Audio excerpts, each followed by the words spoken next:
ہوئی، اللہ معاف کر دے، آپ بھی معاف کر دیں، اب ہم اپنے کسی رہبر کو اکیلا نہیں چھوڑیں گے۔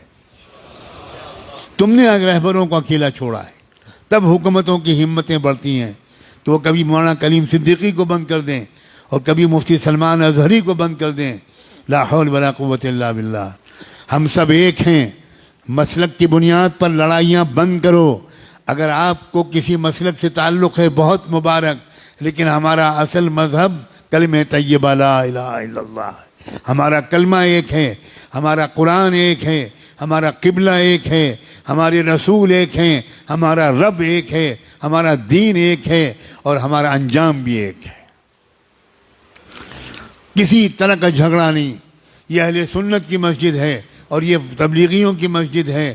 اللہ کرے اب یہ سب ختم ہو جائے، ہم سب ایک دوسرے کی مسجدوں میں جا کر نماز پڑھیں۔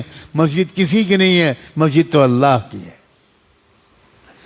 گلے مل جاؤ، ایک دوسرے کو دعوتیں کرو، ایک مسلک کے علماء دوسرے مسلک کے علماء کو کی دعوت کریں، دسترخوان بچھائیں، ان کے ہاتھ چومیں، ان سے دعا کی درخواست کریں۔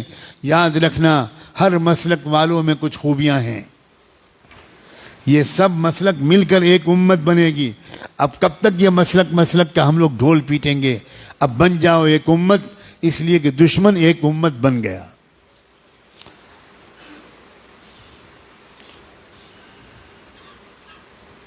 قرآن نے اعلان کیا ہے والذین کفروا بعضهم اولیاء بعض الا تفعلوه تکن فتنة فی الارض وفساد کبیر۔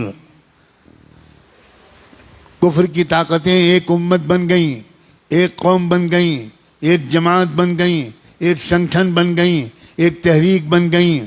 آپس کے اختلافات انہوں نے ختم کر کے ایک ہو گئے وہ تمہارے خلاف۔ الا تفعلوه تکن فتنة فی الارض وفساد کبیر۔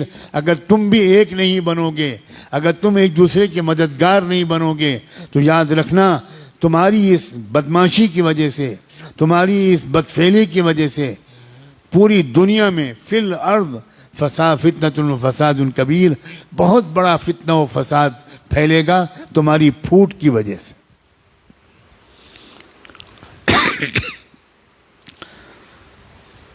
اب تو نہ مدرسے چھوڑے جا رہے ہیں، نہ درگاہیں چھوڑی جا رہی ہیں، مدرسوں پر بھی بلڈوزر چل رہے ہیں، مسجدوں پر بھی بلڈوزر چل رہے ہیں، اور درگاہوں پر بھی، مزاروں پر بھی بلڈوزر چل رہے ہیں۔ واہ واہ واہ واہ۔ اب بھی امت ایک نہیں ہوگی، اب بھی درگاہیں اور مزاریں والے الگ رہیں گے اور مدرسے والے الگ رہیں گے۔ اب تو بھائی خدا کے لیے اب تو ایک ہو جاؤ۔